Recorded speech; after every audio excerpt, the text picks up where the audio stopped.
Good morning guys. Kamusta na Diyos mga nag-aalaga ng ibon? Nakatulad ko rin.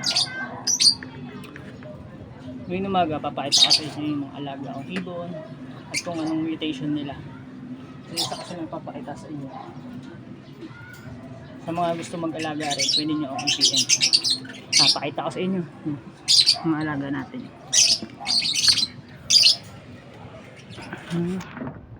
Dito guys isa ang lovebird. Ito po yung isang dilute na opaline cock po siya. Yan, kitang kita nyo naman po, malinis, kulay avocado. Tapos dito po tayo sa ating pair ng yellow bull split opa. Pair po sila, kaso hindi pa po sila nag-iitlog. Silipin natin kung nag-itlog na sila. Actually matagal na silang pair, hindi pa sila nag-iitlog sa akin, pero pair po sila. Yan po, nagkagawa na sila ng nest na pangingitlogan nila, pero hindi pa po sila nagre-release eh. Hindi ko po alam kung anong problema sa kanila.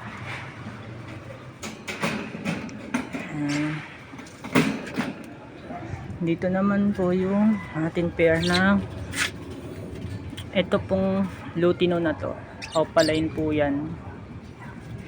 Opaline po na hen po yan.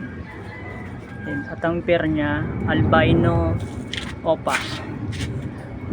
Actually nag-itlog na po sila eh. Nagkain na sila ng crimino. Kaso noon itong New Year po eh, na-stress sila, hindi na nila sinusubuan yung inakay nila, kaya namatay.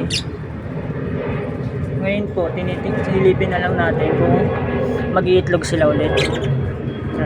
Nagagawa na po ulit sila ng nest para makapag-itlog po sila ulit. Sana maglabas sila ulit ng crimino at mabuhay na.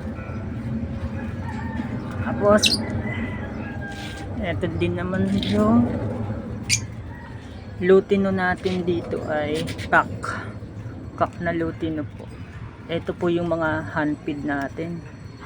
Handfeed po sila, pair din sila. Ito yung lutino na cock. Handfeed po siya. Tsaka ang pair niya po ay yellow bull na opaline na hen. Yan po ang yellow bull natin na. Actually po to eh, split ino po tong yellow bull na to na opaline. Meron siyang 4 na itlog. Titingnan lang natin, i-update ko kayo pagka naapisa na siya. Yan po yung ating opaline na lutino na cock at opaline na lutino yellow bull. Tapos dito po yung para same din natin na opaline na green fisher at blue fisher na pair. Yan po yung blue fisher nya, opaline po yan. Tapos ito ang kanyang pair na harang nila, grabe sila magharang. Yan po ang green fisher po niya. May inakay po sila, dalawa. Tsaka may itlog din po yan. Inakay na po yan pisan. I-update ko lang sa mga inakay nila na baka sa mga susunod na araw na i-handfeed na lang natin yung inakay nila para sure na mabubuhay. Pares po yan opaline. Tapos ito naman po yung normal pair natin. Normal pair na green fisher. Normal lang po yung green fisher na yan, pero handfeed po. Handfeed sila. Yan. Ito po yung pair nya, bayo na blue. Normal lang din po yan. Silipin natin yung kanilang nest. Ay, nakaligtaan ko pala, may inakay pala sila dito, isa. Actually hindi na po natin na-handfeed yan ng inakay na yan kasi medyo na busy tayo na dapat i-handfeed natin, pero normal lang naman po, normal mutation lang po. Nakikita po natin yung uso ng inakay, sinusubuan naman po nila. Tapos dito naman po tayo sa yun pa bang di natin napakita. Ito Ewing opaline na green fisher, at taper natin siya sa normal mutation ng misty na perso. Actually po nag-itlog na to eh. Hindi ko lang alam. Ang alam ko po may inakay din to. Nag-inakay sila na medyo malaki na kulay green. Sana maging opaline.